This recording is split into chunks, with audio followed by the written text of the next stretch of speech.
Iran mengultimatum Amerika Serikat untuk memperluas perang jika serangan Amerika Serikat terus berlanjut. Lalu bagaimana Iran mempersiapkan perang habis-habisan melawan Amerika Serikat dan sekutunya di kawasan bersama praktisi dan pengajar hubungan internasional Synergy Policies Dina Prapto Raharja. Selamat petang Mbak Dina.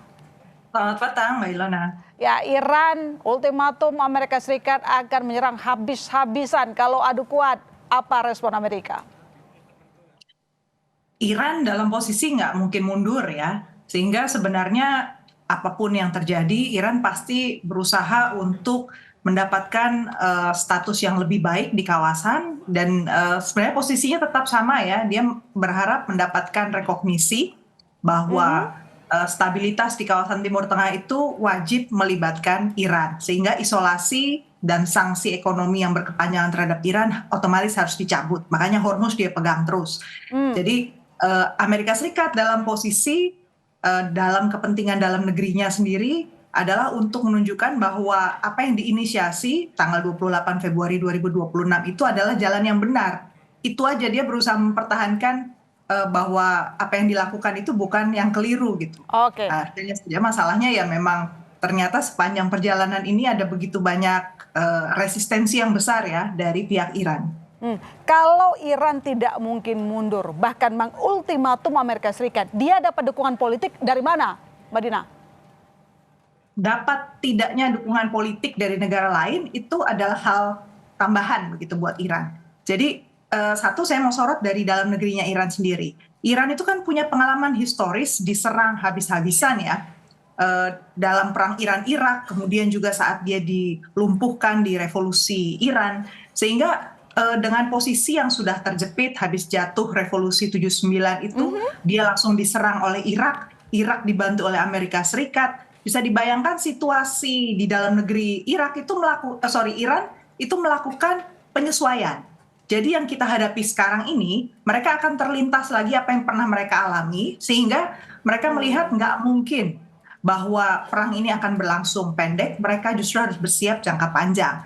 Dari sisi dukungan eksternal, saya melihatnya negara-negara di kawasan, terutama negara Gulf, negara-negara Teluk, ini dalam posisi yang sekarang diperlakukan kurang patut sebenarnya sebagai mitranya Amerika Serikat. Jadi dari pihak negara-negara Teluk ini sekarang posisi berusaha sebenarnya jangan sampai Iran itu terlalu digencet, karena kalau digencet, ditekan, efeknya itu justru Iran akan melawan ke negara-negara yang terdekat.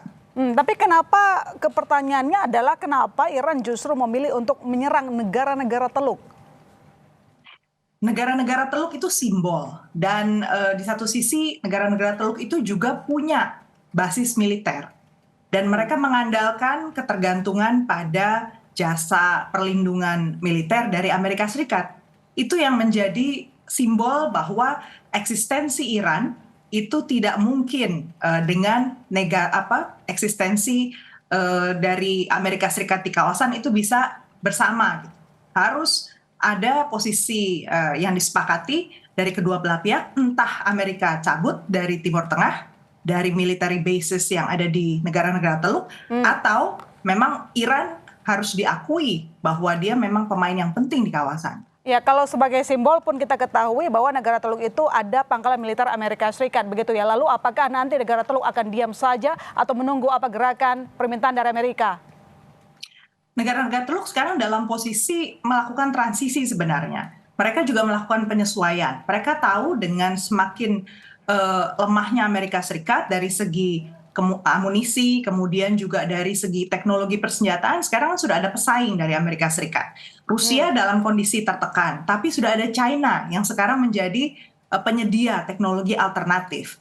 Sebenarnya kerjasama Iran dengan China, kemudian Saudi Arabia dengan China, bahkan India dengan Pakistan dengan China itu kan sudah berkembang. Artinya pemain alternatif dari Amerika Serikat itu ada. Hanya saja proses penyesuaian sehingga semua bisa berpindah ke jalur kerjasama yang lebih luas dengan China itu masih butuh waktu. Nah itu yang juga akhirnya ada negosiasi sama Amerika Serikat lah. Cuman Amerika Serikat ini negosiasinya lewat senjata. Ada opsi lain sebenarnya bagi Iran misalnya untuk melakukan penyerangan militer Amerika Serikat yang melakukan blokade. Kenapa bukan langkah itu yang diambil?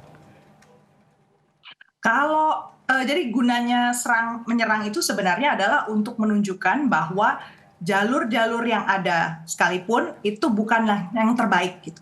Oke. Bahkan ketika ditawarkan oleh Iran, ini kan gosipnya ada tawaran dari Iran ya, tapi kalau saya sih menduganya sebenarnya bukan dari Iran, tapi dari negara-negara tetangga, tawaran untuk gencatan senjata yang 10 hari itu. Jadi kalau beritanya kan ini dari pihak Iran kalau menurut Amerika Serikat. Tapi dugaan saya sebenarnya negara-negara di kawasan itu juga dengan aktif berusaha untuk mengendalikan arah perang dengan cara memberi dorongan lah untuk tolonglah di stop dulu serangannya supaya jangan sampai eskalasinya ini terlalu berlebihan. Ya, tadi posisi negara Teluk sudah kita ketahui, tapi bagaimana dengan posisi negara NATO seperti Rusia? Responnya seperti apa dengan melihat sudah hampir 2 pekan saling serang antara Amerika Serikat dengan Iran? Negara NATO atau Rusia? Karena itu negara NATO dan Rusia maksud saya. Negara NATO dan Rusia. Oke. Negara-negara NATO posisinya satu, kemarin di pertemuan terakhir di Ankara, mereka tidak mau terlibat langsung dalam perang di Iran. Dan konsekuensinya kemudian Menteri Perang Amerika Serikat sudah datang kembali lagi, kemudian bilang, kalau gitu kita evaluasi kehadiran Amerika Serikat di pangkalan-pangkalan militer di negara-negara NATO, khususnya yang disorot adalah Spanyol dan Italia. Artinya, kedepannya ini udah pastilah Spanyol dan Italia akan melakukan upaya-upaya di mana mereka bisa lebih mandiri secara militer. Dari segi Rusia, kita lihat bahwa pertemuan terakhir di Ankara itu menunjukkan militerisasi yang lebih tinggi, anggaran pertahanan, bahkan ada bank multilateral yang diciptakan oleh negara-negara NATO bersama dengan Kanada untuk membiayai pengembangan senjata-senjata presisi jarak jauh. Dan ini artinya Rusia itu menjadi salah satu target sasaran. Jadi Rusia ini dalam posisi yang dibidik betul oleh Rusia, jadi oleh NATO, sehingga artinya ke depannya ini sebenarnya posisi Rusia dalam posisi yang masih ditekan oleh NATO. Berarti urusan Timur Tengah sebenarnya itu masih menjadi domainnya Amerika Serikat. Dan apakah memang Anda melihat bahwa nanti akan terbuka perang yang lebih luas, apalagi kita lihat juga ada ancaman terkait dengan Selat Hormuz atau mungkin juga ada ketegangan di Al-Mandeb. Bagaimana dengan situasi harga minyak saat ini juga sudah mulai mendidih begitu, Mbak Dina? Bagaimana dampaknya terhadap negara-negara kawasan? Satu, negara-negara kawasan jelas agenda mereka untuk menjadikan ekonominya lebih diversified, punya sumber penghasilan baru dari pengembangan AI, kemudian juga perbankan, kemudian ada turisme. Mereka kan sebenarnya sudah menyiapkan ya aneka infrastruktur dasar supaya investasi-investasi asing masuk ke kawasan Teluk. Kenyataannya dengan ketidakpastian yang ada dan diprediksi ini akan jangka panjang, maka dana yang mereka miliki itu harus dipindahkan ke luar negeri. Artinya yang kita lihat di dalam negeri negara-negara Teluk itu pasti ada penyusutan ekonomi selama mereka bertransisi memindahkan dana-dananya keluar kawasan.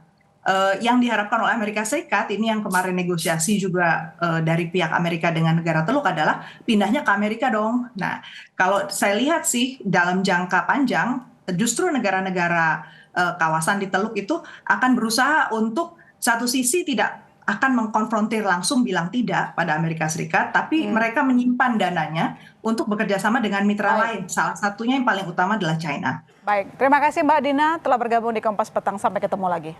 Terima kasih.